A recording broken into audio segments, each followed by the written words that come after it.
Hello and welcome to another episode here on Captain's Dry Dog. And in the Dry Dog today is part 3 of my new state-of-the-art workshop build. And in this episode, the basic workshop structure is being delivered. And we get it erected. Green, green, wink, wink, nudge, nudge, say no more. Let's make it real. In the last episode, the site was cleared and prepared. This turned out to be exhausting, back-breaking work that produced a huge amount of rubbish. But thankfully, no skeletons of long-lost pets from the previous owners were found. Or for that matter, unexploded World War II bombs. On a serious note, it does actually happen from time to time here in London where I'm based, especially as we're only a few streets away from a few V1 rocket impact sites that exploded during World War II. So now, all that spoiled, broken brick and God knows what else had to be removed. This took the form of 2 skips and the professional services of a disposable company called Kent Waste to get rid of all the hard concrete stuff. Check out episode 2 if you haven't already done so. Now finally, after a month waiting for the made-to-measure structure to be completed by the company Simply Sits, a lovely big truck pulled outside my house to deliver it. And kudos to that delivery driver, he was able to reverse that truck all the way down that incredibly narrow private road and all the way to the back of my garden where the actual structure was going to be made, where it was just easy for us to unload onto the garden lawn.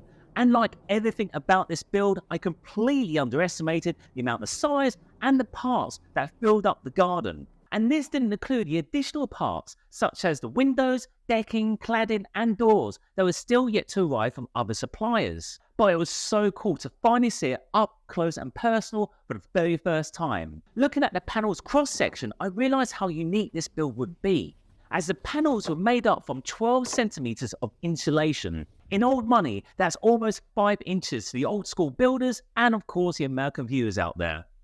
Although it does look like that packing foam you get when you buy a TV set, this stuff felt really dense and hard.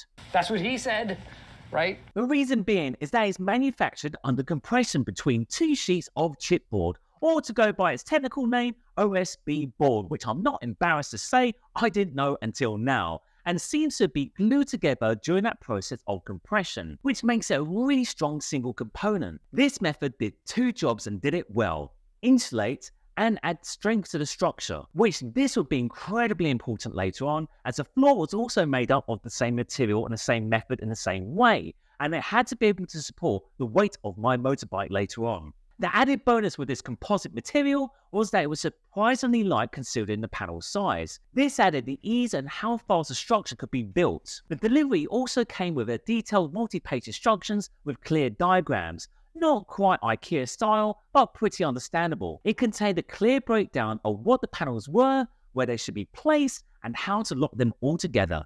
And if you want my opinion, if this is something you could do yourself without professional builders, then I would most definitely say yes. But an extra pair of hands from a mate would make it a whole lot easier, especially having someone to help hold those panels into position and heave up the huge panels that make up the roof above. Although the reason I employ professionals rather than doing it all by myself is that I felt it would have taken me a huge amount of time to do it on my own because I have no experience at making something like this before. Whereas professional builders would just come in and just crack on using their experience and also solve any unforeseen issues that might pop up later. Typically English, we had a tea break just to soak up the huge task staring at us. Have a cup of tea and wait for all this to blow over. And it was time to get the base down. But before that, the ground had to be prepared further. First, a membrane was rolled out. This covered the entire footprint of the structure, making sure to cut out holes for the footings. The membrane is really important as it acts as a barrier to stop the nature from growing up underneath the structure later on.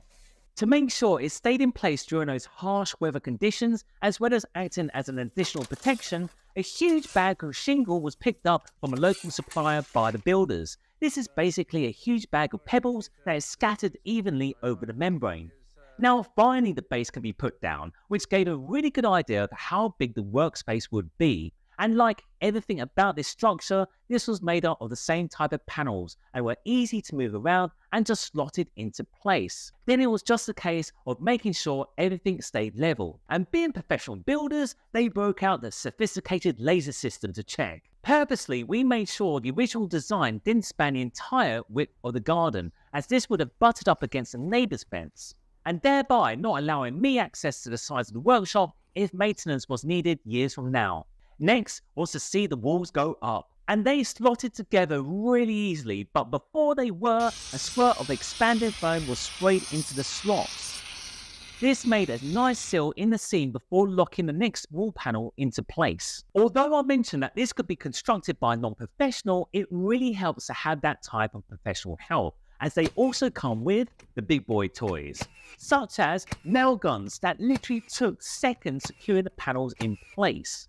Now, if this was done old school style with a hammer, not only would it have taken much longer, but I don't think my thumbs will be looking like, well, thumbs. Like a machine gun, it took no time at all, and I was absolutely amazed as it only took about half a day to get to this stage.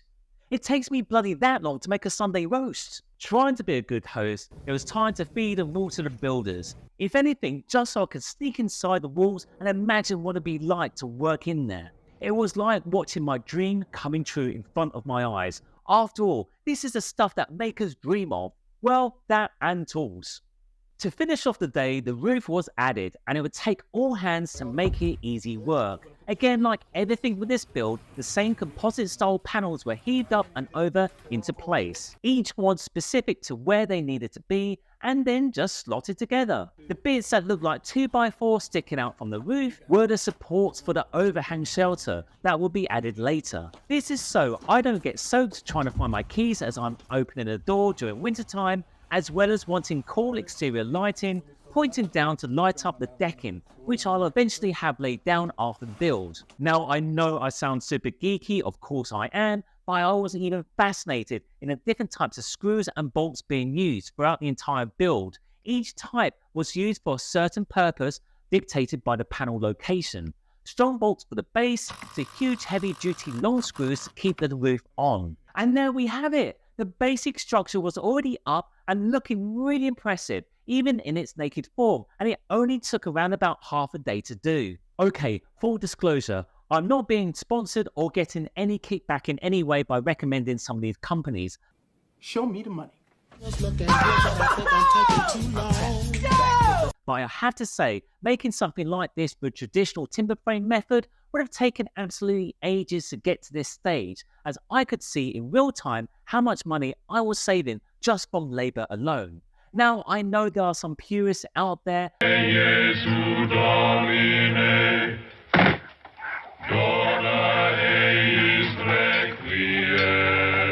I completely respect the craft of the timber frame method from scratch and the immense satisfaction of making it yourself. So please, although I might be coming across all preachy about the way I had my workshop made, I'm just being super excited as if I'm a kid on Christmas Day. Oh